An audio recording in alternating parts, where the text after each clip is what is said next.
Political analyst Peter Wickham said the election results on Nevis was a significant swing against the incumbent Concerned Citizens Movement, despite their election win on Monday. He listed a number of reasons for the swing against the CCM, including some domestic issues, which were of concern to Nevisians. The significant observation for the election was that there was a swing against the CCM. And I would say it was a fairly significant swing too. The results on St. Kitts were definitely not replicated in Nevis. It was almost as though, with regard to the federal election, the Nevis population voted in one direction, and regarding the local election, they were going in another direction.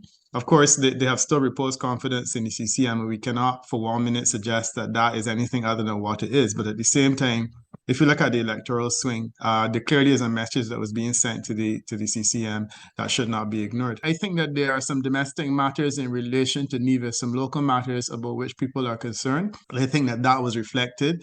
I heard a lot of conversation in the course of the campaign. One should also not ignore the role of the former senator, former minister, I think her name is Brandy Williams, whose comments in the last hours of the election, one could argue, were significant in terms of moving the needle and raising concerns about, arrogance and the treatment of persons within their organization, and certainly around Nevis, that sent a message that the local scenario was something about which persons were concerned. Regarding the resurgence of the Nevis Reformation Party, the NRP, Mr. Wickham hinted to the leadership of Dr. Janice Daniel Hodge. If you look at this NRP factor, I think that clearly Dr. Hodge's ascension to the leadership is essentially a change, and this will be the first time that the Nevis reform, the NRP, is facing an election under the leadership of someone other than Premier Parry or Joseph Parry, former Premier Parry.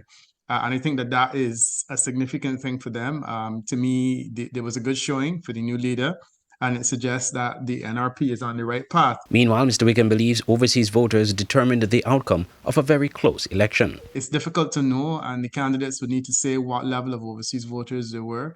But I think there was clearly an acceptance that there was a high level of overseas voters. In a situation where I see margins like this, in an environment where you have overseas voters coming in large number, it essentially tells me that the election was determined in the air and not on the ground. I think that's unfortunate. The CCM won the December 12th Nevis Island Assembly elections by a razor-thin one-seat margin, 3-2. The swing by the NRP led to it to win 2 of the 5 seats, an improvement from the 1 seat they held after the 2017 NIA elections. Audrey Huey, SKN Newsline.